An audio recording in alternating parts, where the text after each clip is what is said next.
Hi, everyone. It's Tina Ramirez, and I'm really excited to be here with my special guest, Kristina Arriaga, who not only is a champion of human rights, freedom of liberty, religious liberty for people around the world, but she was my former boss. So it's kind of fun to have her here with us. And Kristina, thank you so much for joining me today. Oh, my pleasure. And if anyone knows Tina Ramirez, you know, we never had a boss, but we were colleagues for a while, and it was a great privilege. Well, I think the feeling is mutual because I learned so much. I think the one thing that I remember you saying when I came in, and I worked with you for a number of years, obviously, before I came to work with you at the law firm, but was the story of when the Cubans blew up your car. So that really made a statement about the fact that you've literally risked your life for liberty for your whole career. So we'll share a little bit about that story in a minute, but just as a little bit of background, Kristina was recently a commissioner for the U.S. Commission on International Religious Freedom. She resigned from that position as a political appointee, and she can tell us why. Prior to that, she was the executive director at the Beckett Fund for Religious Liberty, now known as Beckett Law. And prior to that, Kristina led, just an extensive career. She was appointed on the U.S. delegation to the United Nations Human Rights Commission, to the Civil Rights Commission. So she's traveled all over the world defending human rights and addressing human rights issues for people of all faiths throughout her career. And really, it's inspired by her Cuban background. And so that's something that I want to start with. So Kristina, when, as I mentioned, your car was blown up by Cubans. So tell us how that happens to somebody. Yes, and that was in Alexandria, Virginia. So it's the long arm of the revolution. But at the time this was over 25 years ago, and I was working on some pretty high visibility cases helping Cubans defect. So there was a MiG pilot who went to Cuba. He was a defector. He went to Cuba, picked up his family, and came back. And the Castro regime was not very happy with how humiliated they had been. And then shortly thereafter, I was involved in the defection of Fidel Castro's daughter, Alina Fernandez Revuelta, and his granddaughter. It was a very complicated process to get her out of the country. There were Spaniards that went into the country. They changed out passports. She had changed her physical appearance. She comes to the United States. She defects, and it becomes this big deal. So this was at the time where you had those phones, remember, where you actually push things and they were connected by a cable to the wall, and there was something behind the wall. And I remember having difficulty with my phone, and a technician came and said, "What is this?" And it was a phone tap on my phone. So I should have known better then. But a few months later, I lived in a 3-story building, knocked on the door at 3 in the morning and 4 in the morning and said, "Fire." And I thought there was a fire, and I was pregnant at the time. So I was going to go out the back door. I was on the first level. And it turns out, no, my car had been set on fire, and it exploded and set 2 other cars on fire. And we just looked at it. There was an indication that it was the Cubans. It was never confirmed because it rained afterwards. But who else would set a Honda Civic of a poor human rights advocate person on fire in the middle of the night? So it wasn't like a short circuit or anything else. So yes, the long arm of the revolution here in Alexandria. Yeah, maybe another kind of car, but not a Honda Civic. That's right. Okay, so why would the Cubans, tell us what was going on? Let's go back to the beginning now. And you're from Cuba, your family's from Cuba. How did you get involved in rescuing people out of Cuba? And why would you do that? Why was it so bad?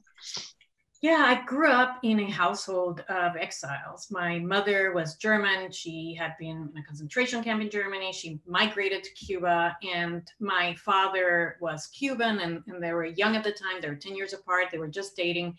And when Fidel Castro took over, my father said, "Oh, don't worry, this will blow over in 3 months." My mother, having already left a horrible regime, said, "Been there, done that," and went to Florida right away.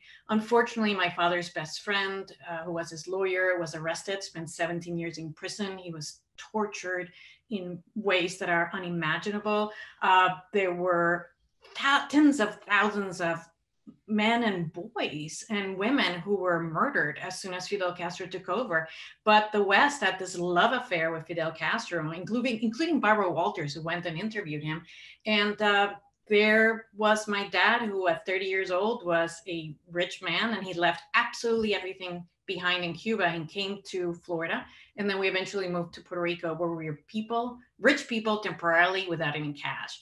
I grew up in a poor household, but I never felt poor because my father said, we are rich people. We live in freedom. Anything is possible. Anything. It's amazing to me to see people running around today promoting the ideas of Marxism in our schools as though somehow those ideas bring freedom and liberty, when people literally left everything and escaped with their lives to come to America to escape that kind of rule, which is literally dictatorship.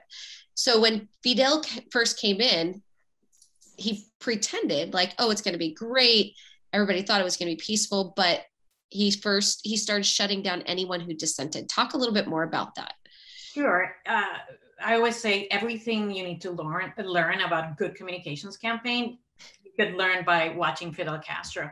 I mean, he came in from the mountains, he grew a beard, and all of his people grew beards, and they knew that was evocative of the apostles coming down from the mountains. And the first big speech he gave in 1959 in Havana, he knew that the city of Havana was so rich that they had more televisions in the city than in all of the United States at the time.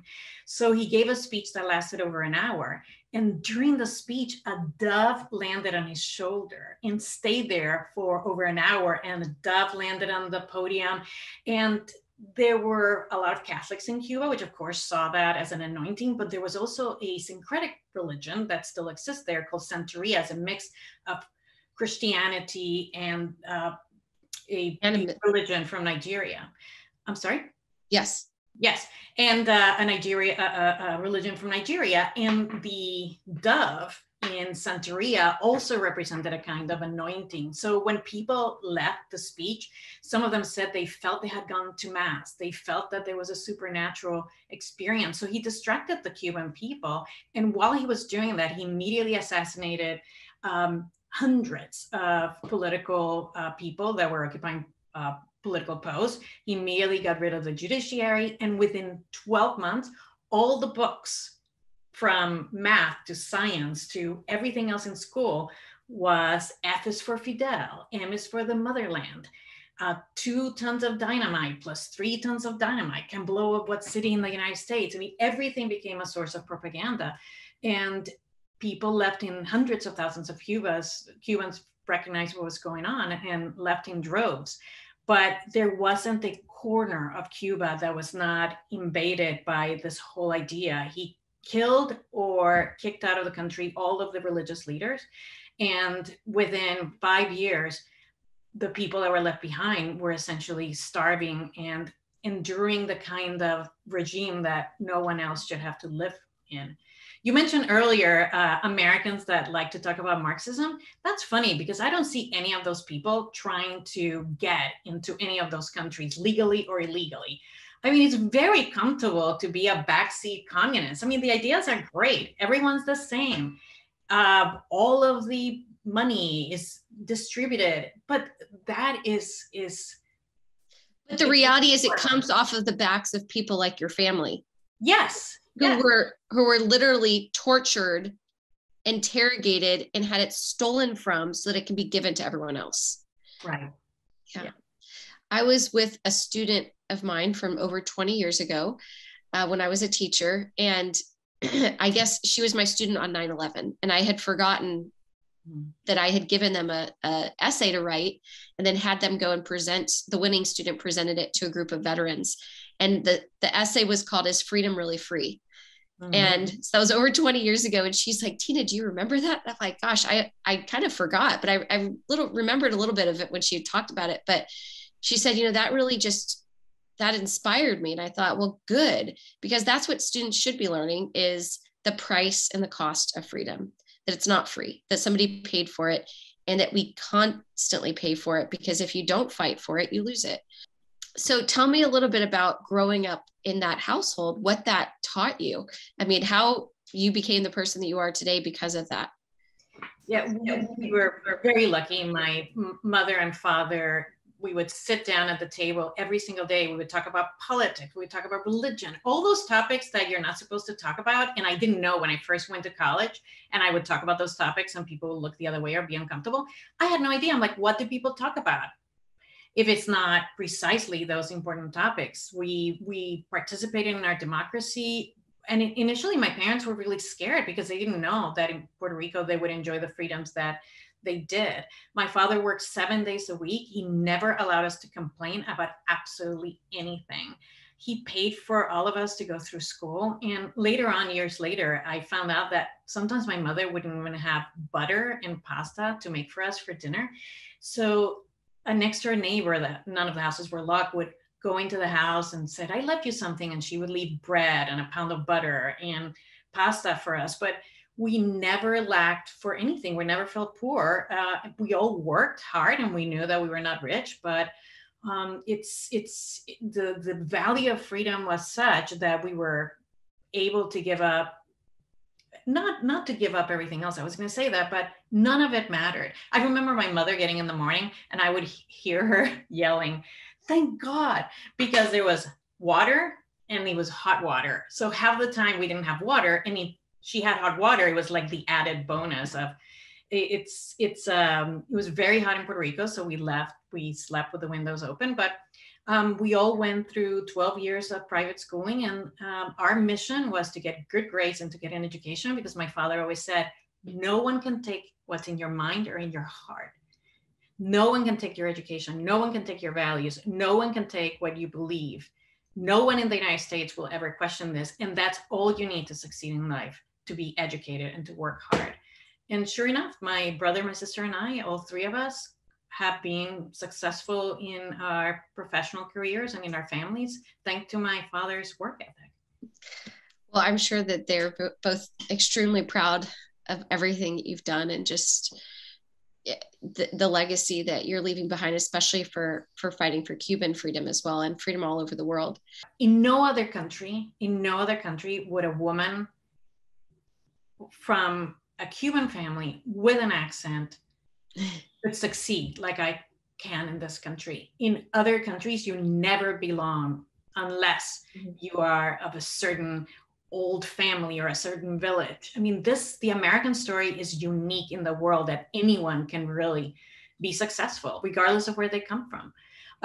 Yes, my first job was at the Cuban American National Foundation for Ambassador Jose Sorzano. He passed away in 2021 and I miss him dearly.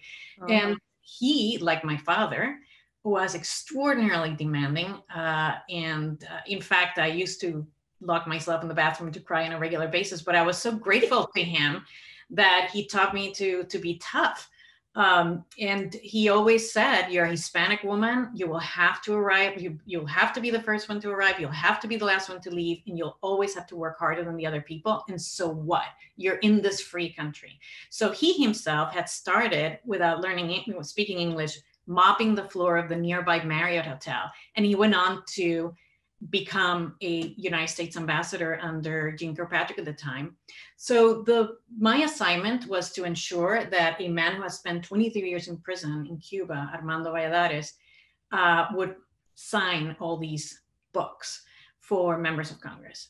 So it was my first job. I stayed up all night reading the book the night before, and then I stayed up all day with him.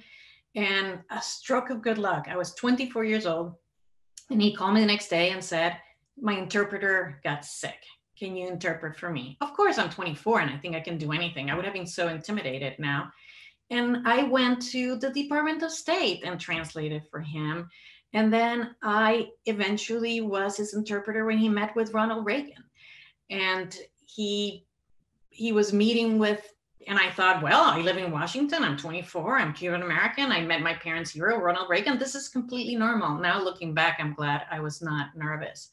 It was also a great lesson for me to grow up in Puerto Rico, where things are not necessarily super functional. I tell young students that people here in the United States take it for granted that people are going to stop at a stoplight. In Puerto Rico, it's a strong suggestion at best. At worst, it's like pretty colors. I mean, it's not the culture to follow rules unless they're monitored.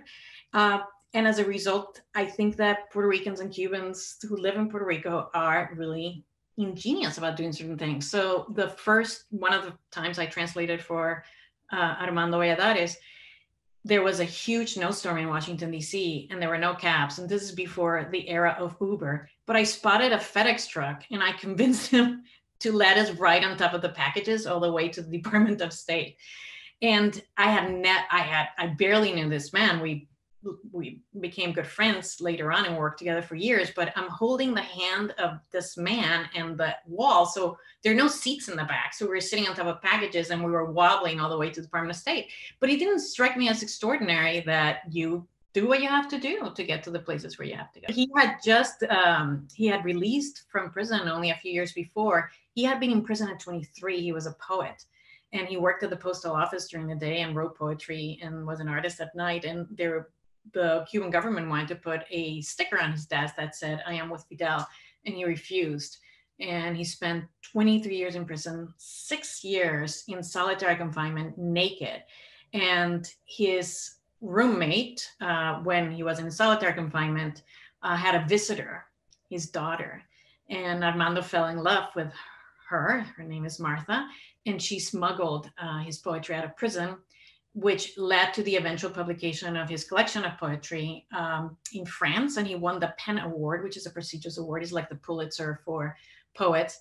And Francois Mitterrand, then Prime Minister of France, interceded on his behalf, and he was released from prison.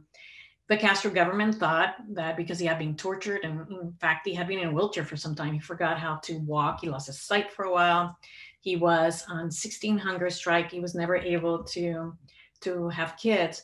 And they thought, well, nothing's going to happen with this man. He wrote a book that became a New York Times bestseller, was translated into over 17 languages, and the world found out what Cuba was about. And then Ronald Reagan at the time said, "I want to stick it to the Russians, Armando. I want you to be the US ambassador to the United Nations Human Rights Commission." And it was the first time in 1989, imagine 30 years, the United Nations never condemned what was going on in Cuba until Armando became ambassador, and I served with him for 3 years out of Geneva. Wow. So that's how you ended up at the UN Human Rights Commission. That is how I ended up. Yes. Good luck for the Russians. So how did it go? Tell us about all of the fun from FedEx to beyond. So what kind of things did you guys, what kind of trouble did you stir up at the commission? All sorts of trouble. The United Nations is not known for its love for Americans or for its disdain for human rights violators. It's a very corrupt system, but we felt at the time it was really important for the symbol of the UN no longer to back up the atrocities perpetrated in Cuba. And also something very interesting that a lot of people don't know about. When you're in prison, it's so easy to think that you have been forgotten because you're isolated from the world. So sometimes all we did was read names. And I remember this woman who came up to me after a couple of years, and her husband had been horribly tortured and had been isolated for a whole year. And all she said to him was, "I heard your name at the United Nations." She whispered that to him during a prison visit. So he knew that he had not been forgotten, and that alone was able to lift his story. So what we did at the United Nations is Armando Valladeres flew in, I think, a dozen political prisoners, and then they would stand there with severed arms and severed eyes, and then they would ask ambassadors from like Mexico and Venezuela and from all these countries that are supposed to be allies of the Cuban people, not of the Cuban government. And they would say, "Look at me, I was tortured by Castro. There's 12 to 15,000 people like me in political prisoners. Stand there and tell me that you're going to stand with the Castro regime." So Armando single-handedly, with very little help from the Department of State, was able to change enough votes around so that after 3 years, the United Nations sent a delegation of 5 ambassadors to Cuba to investigate what was going on. And a lot of reforms happened in Cuba and a lot of people were released. That's got to be really exciting to have been part of. It was the privilege of a lifetime. I never thought, when my parents talked about it, it was interesting because my father's best friend, who spent 17 years in prison with Armando, never talked about it at my house. Mm. I did not know until Armando told me. I did not know that he had a rotten tooth and he had taken a rusted screw in prison and removed it himself because there was no medical care. I didn't know that they had thrown the dogs at him. I didn't know that he had never uttered one word while he was being tortured, never complained, never let on, never told any names of anyone. And he wouldn't wear a common prisoner's uniform. So he was naked in prison for years because he refused to do that. And for that alone, 17 years in prison. So you recently wrote an article in the USA Today about the cancel culture in America and how you feel like it is so similar to what happened in communist Cuba. And as you're talking, I can't think a poet imprisoned. And yet all over social media, you have people that think they're their own poets, right? They're having their own thoughts. They're very opinionated about a lot of things. And in many ways, they're canceling people that disagree with them or don't like them. But you've seen firsthand what people that have differences of opinion and belief, what happens in countries where they don't have the freedom to believe differently. Just, can you share a little bit about your article and just share the article and what was the comparison between Cuba and what you're seeing in today's culture? Yeah, the catalyst for the article had to do with racism in the United States and how I began to watch with horror how the person who is offended automatically is in the right, and how that blocks dialogue. I mean, Anne Lamott, the writer, has a saying that I will paraphrase, which is, my mind is like a bad neighborhood where I would rather not be alone.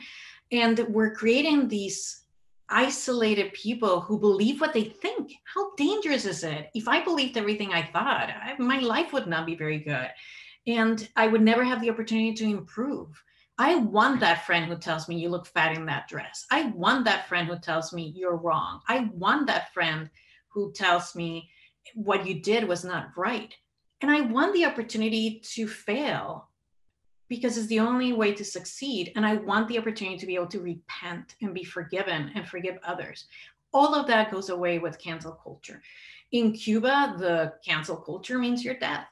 If every bloc has a committee for the defense of the revolution, and the Cuban government says everything within the revolution is allowed, anything outside of the revolution is not allowed. So for instance, if you want to move to another town, you have to ask permission for the person on the block who's the Committee for the Defense of the Revolution. Imagine your local DMV person who has been rather unpleasant to you when you got your license, to have power over where you go to school, what job you get, who can sit at the table with your children and tell them what they believe. And that's what we're moving to if we're not able to express our ideas and have an exchange on ideas. Look, I had a weekend with my friends. One of them is we like to call her Blasian, half black, half Asian, and the other one got married to a black man, and they have mixed race kids, and it's not always easy. And I certainly understand, but the solution is not canceling other people, it's dialogue. So I started the story by saying when I went to school in the United States, I was called a racial slur, which according to the editor, I cannot repeat, the editor of the USA Today article. But I didn't know what he meant. So I thought it was a cool nickname like Maverick, in Top Gun. So for a whole week, I walked around thinking that I had made it into the group. And it turns out that when I find out that it wasn't, I knocked on her door and she was the first one to go to college. She was out of ignorance. If we cannot have these difficult conversations, we're going to end up being a balkanized country without any freedom. And we're going to end up with kids in universities only learning what the teachers believe rather than the facts and history and how to analyze for themselves what's right and what's true. And that puts us squarely back into Marxism and communism, and it's not a good place to be. I totally agree. I recently have been writing about this and thinking about it as well. And as a former teacher, I'm shocked at what's happening even in our schools, and how it's just that teachers are now actually teaching kids what to think and not how to think. Because like the foundation of every free society is you teach people how to think and how to have those conversations and dialogue. And like you said, in communist Marxist Cuba, the government tells you what you can think, what you can do, where you can go, who you can associate with. They dictate everything. And what surprises me is that in a culture today where people want to be so independent and woke and whatever, why are they giving up their freedom to have their own choices? It doesn't even make sense to me. Why would you give up your freedom on healthcare, on schooling, on everything, to let the government dictate where your money goes, how you can spend it, everything? I don't understand it. When I go to the countries, like you obviously are from Cuba, but you've been to many other countries around the world, like I have, where you see firsthand what happens when people don't have this freedom. They would never give it up. They would never give up the kind of freedom that we have for the little freedom that they have. They would love to be here and have the kind of freedom we have. So it's really sad to me how and in sharing this story, I'm like, do people not know what happened in Cuba? Like, did they miss that part of their like history lesson? Like where have we gone so wrong that people don't know what communism is really all about? That it's not about freedom. It's literally about, I'm going to shut you down until I can control you because I want all the power for myself. And power begets power, and it's destructive. There's no end in sight to it. Jonathan Haidt and Greg Lukianoff co-wrote a book called The Coddling of the American Mind. And if there's a book to read this year, if you have children and going off to college, that's the book to read. And these are not conservative Republicans. I mean, Greg Lukianoff went to Stanford Law School. He's an agnostic. Jonathan Haidt talks about being an atheist, and he used to be a liberal. He's more of a centrist, but he talks about how this whole culture is raising fragile children and raising children that will not be able to engage others in debate, and then they themselves are not facing things they fear. The good news is that the Calling of the American Mind has a lot of suggestions. There are all these coalitions of teachers who want more freedom in school, but the Foundation for Individual Rights in Education takes on cases every day of the most ridiculous violations of students' First Amendment every single day in public schools and public colleges. And it's important to know how to deal with those. So where are we going? I think the pandemic has presented a huge challenge, of course, it goes without saying, but also a terrific opportunity to have spent more time at home, to have spent more time understanding what it is that kids are learning in school, to spend more time thinking through the books that your kids are reading. And I think it's an important moment to say, if we're going to get out of this, and we will, is because we Americans are resilient. And we Americans, even when we're misguided and we, out of goodwill, do things that are not necessarily great for freedom, we will emerge from this a stronger nation. And I think that is what will happen after the pandemic. Were you shocked by how quickly people started conforming to some of the government restrictions on wearing a mask, limiting your social distancing? I mean, these things are so bizarre, I think, in most of the world, but the fact that we conform so quickly, how did you see that? Yeah, I've never been a rule follower. Yeah. So it's really, I always ask why. Like, you have to stand over there and fill out the form. Why?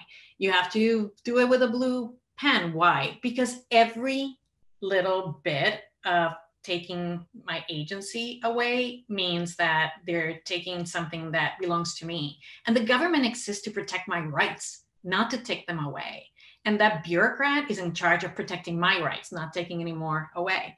So this is a difficult situation. I think there was a lot of ignorance at the beginning. I think Americans, I have great faith and great love for the American people. And I think that there were a lot of people that really were concerned about their neighbors, and they didn't think things through.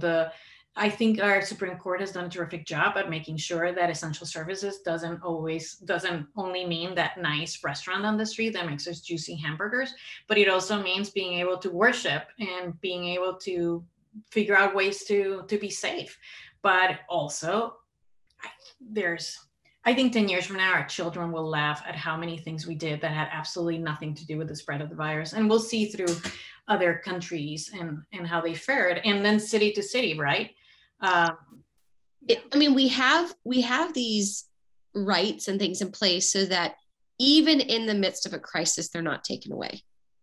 That this idea that your conscience, your faith, that they are what guide you through difficult times. They are not the first thing to go in difficult times. They're the first thing you hold on to. And yet I just remember at the beginning of the pandemic that was kind of the first thing it's like, okay, churches shut down, Ramadan, sorry, Shabbat dinner, Passover, sorry. Like, you can't pray on a rug, socially distanced. You can't have a drive-through car service. Like, you're contaminated in your car with your family. Like, I just don't, we're going to look back, and I hope that they laugh, and I hope that our laws haven't become more restrictive by then. I hope we haven't lost more freedom as a result of people going to the extreme. But it's definitely setting a bad precedent. And yeah, a year in, it's been interesting to see how easy people are able to conform. But I think the concern for me, and it goes back to your article, Kristina, and also just about growing up in Cuba. As Americans, we don't have the experience of Cuba, of having lost our freedom. And so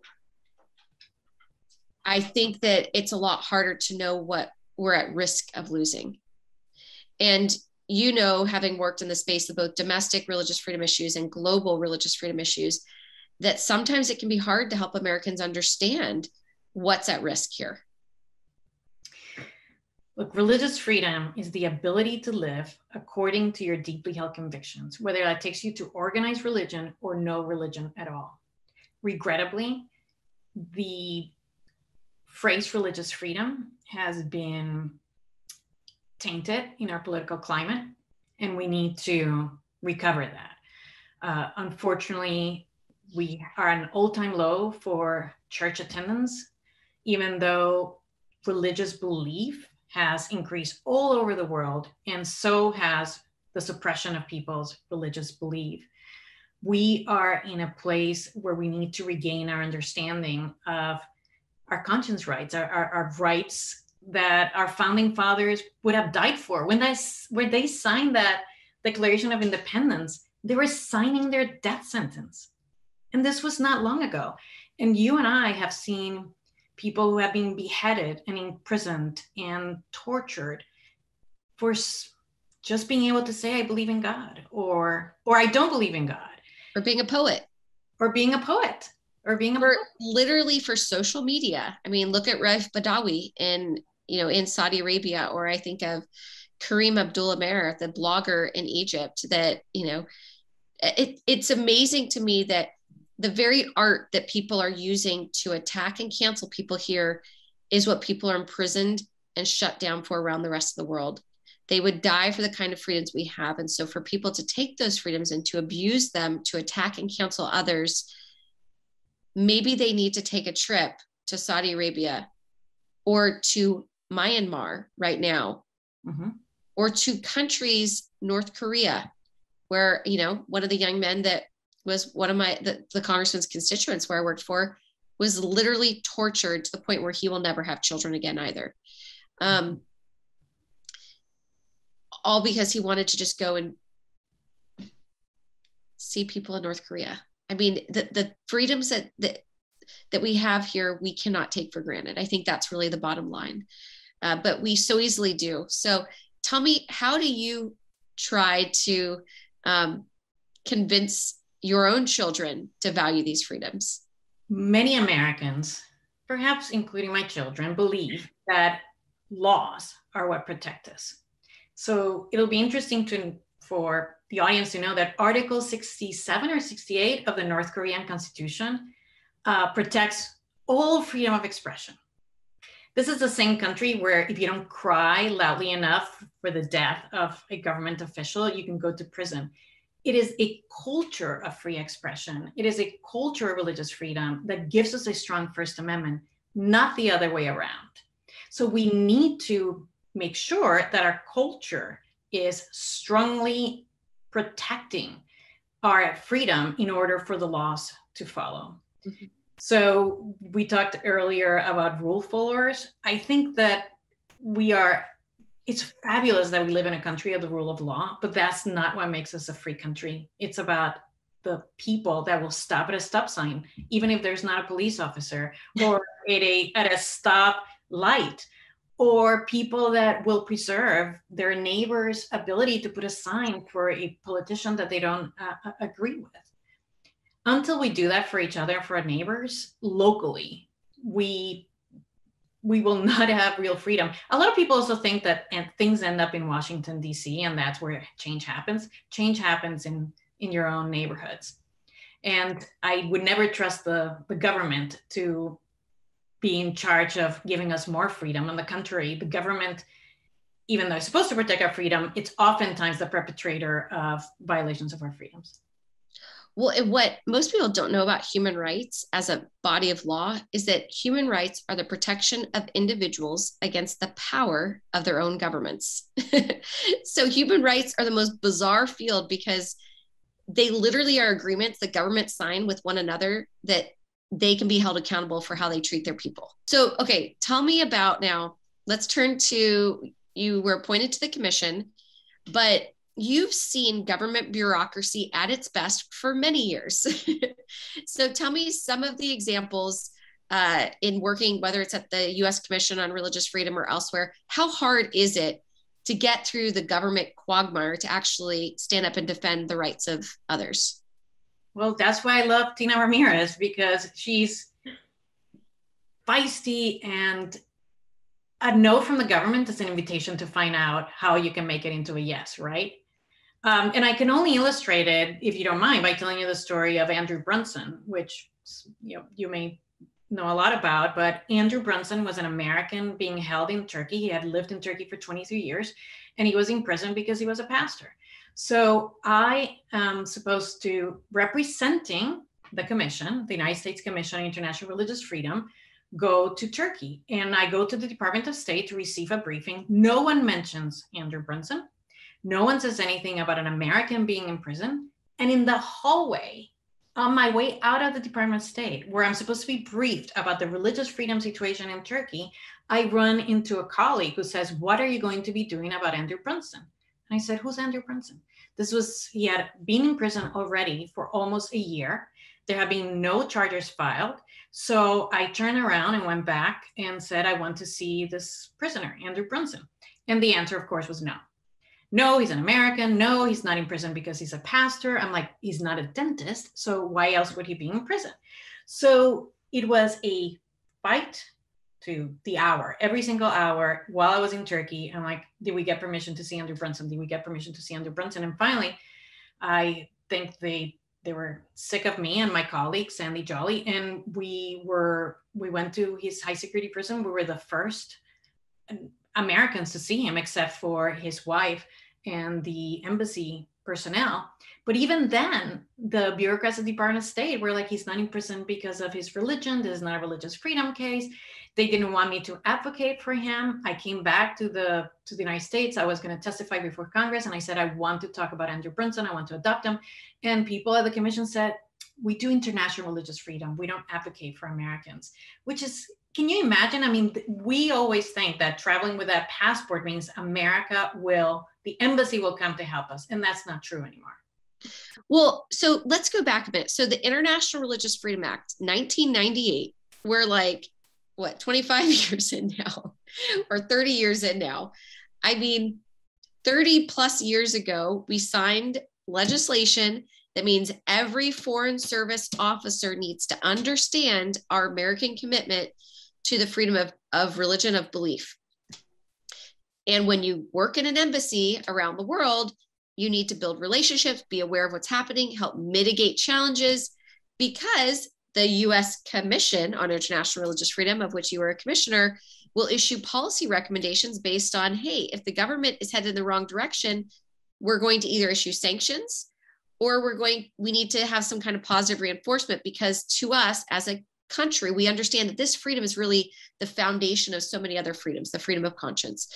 And so we value it in our foreign policy. We're going to make it a priority.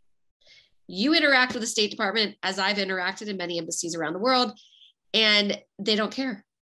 They have so many other priorities except for this one, which they were required by Congress to care about and prioritize really over so many other human rights. So it's unique in that. And you show up and they don't pay any attention to the American, let alone if they're not even paying attention to the American, that's the canary in the coal mine, that they really don't give a you know what about anyone else in that country, which is pretty much what we know of Turkey, because it's been status quo in that country for many years. So this American is sitting in prison on a charge that, of course, is not a religiously related charge. No one that is persecuted in a foreign country is ever persecuted on the basis of, let's say, religious discrimination. They're persecuted on the basis of you didn't file your paperwork correctly, or that's not your property, or everything under the sun other than something related to your religion. So they don't get any of that. They just say it's not our concern. Of course, they don't think it's their concern, because as you and I both know, unfortunately, many of our foreign diplomats, of our American diplomats serving overseas, are basically serving the foreign countries and not us. So what happened? Yeah, and I have to say, I have met some very patriotic foreign service officers, but that has not been the rule. It has been the exception. So we went to see Andrew, and it. I was in a high security prison in Izmir in Turkey, and my colleague and I were both strip searched, and we couldn't carry anything except we had a pen tied to a table in a interrogation room, and we were allowed one piece of paper. So after we went through the strip search and we came in, I saw a very long line of women bringing clothing and bringing food. Well, in Turkey, unless you pay, your family pays for the food and brings you clothing, the prison doesn't give you anything. So we sat down in this dark room with a formica table dividing us between a chair where Andrew was going to sit and us. And we sat there and waited. And it was one of those plastic chairs, and it was very quiet, where you don't want to move because then you make loud, squeaky, uncomfortable sounds. So we were being very, very quiet. And then I heard the sound of metal against metal, like you hear in the movies, like metal banging. And there were several doors that opened, and the door opened, and in came Andrew Brunson, who was the shadow of a man I had seen in photographs. He had lost 50 pounds. He was very confused. He cried for a good part of the interview, of the meeting. And he talks about it in his book. He had lost his faith. He was suicidal. And he said it was the first time that he had someone, when he asked, I'm not guilty, right? I turned around and the embassy person didn't say anything. And my colleague from USERV who worked there, no one wanted to take the risk. And I said, of course you're not guilty. And it was the first time anyone had said it to him. So that carried him through a lot of days. And my colleague, the other commissioner, and I promised that we would attend all the hearings. So I flew back to Turkey at one point for 24 hours just to go to his hearing. And the embassy left me stranded at the airport, even though I was traveling with an official passport, because I think they were unhappy about my visit. So he was eventually released. And it taught me a lot about what people were doing and were not doing, what kind of risks people were willing to take for American citizens abroad. And I am very grateful that my father, who was also not a rule follower, taught me that life is short and fragile, and doing what's right. He used to call it being vertical, even if no one's watching. You have to be vertical. You have to stand straight up. And eventually, it was so bureaucratic that I resigned from the United States Commission on International Religious Freedom in protest in the pages of the Wall Street Journal, because we went from being a government watchdog agency to being a lapdog, because the bureaucrats had the staff of the United States Commission on International Religious Freedom had lobbied people in Congress to essentially strip away any independence of the commission. And it's very sad. My former colleagues there are doing their best, but unfortunately the system right now as it is does not support the idea of independence. It wouldn't have supported me adopting Andrew Brunson as a prisoner of conscience, or me going to Turkey for his hearings.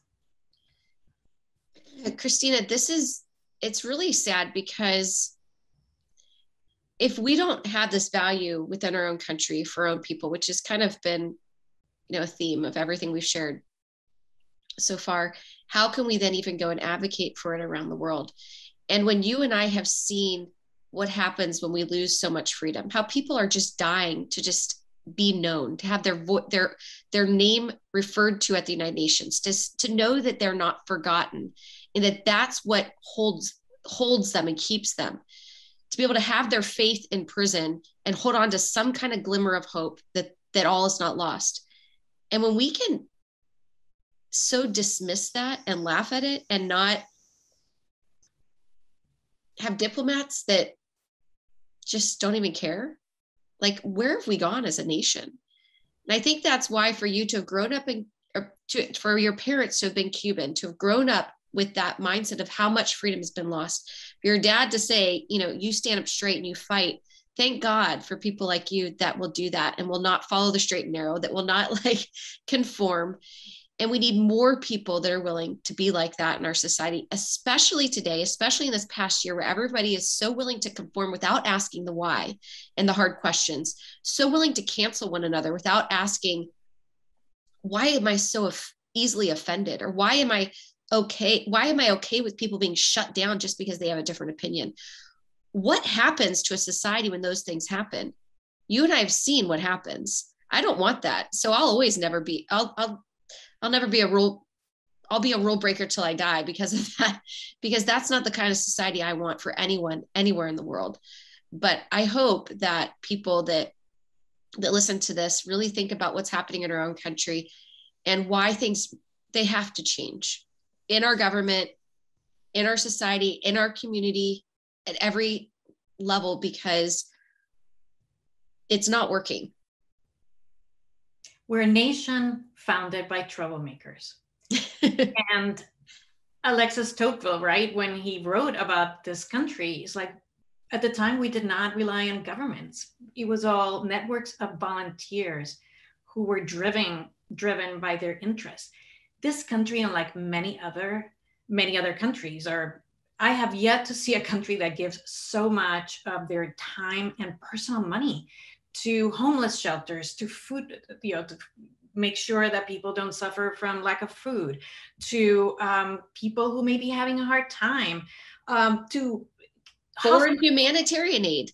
Yeah, humanitarian aid. And we need to get back to that. We can no longer rely on the government. I mean, our houses of worship, our synagogues, our temples, our voluntary organizations, the parent-teacher association at school, we need to say, I am going to be a troublemaker for good, like the founding fathers, and get in and get involved. I've read every single book my kids read, kindergarten through 12th grade. I consider that part of being a parent. Many parents said if the teacher assigns it, it should be good. And I could tell you horror stories about that. I get involved. I write articles. English is not my native language. You can write for your local newspaper. You can push to make sure that their views being heard. And don't shrug your shoulders. I know everyone's busy and tired, and particularly this year that has been so difficult for everyone, but many times I'm embarrassed to say this, but I have approached some of these things as if I were doing a favor to someone, and I end up being the one that receives the greatest richness of all, which is preserving their freedom, and as a result, preserving the freedom of my children. Well, I think that's a great place to end it. Thank you, Kristina. Thank you so much, and continue doing good work.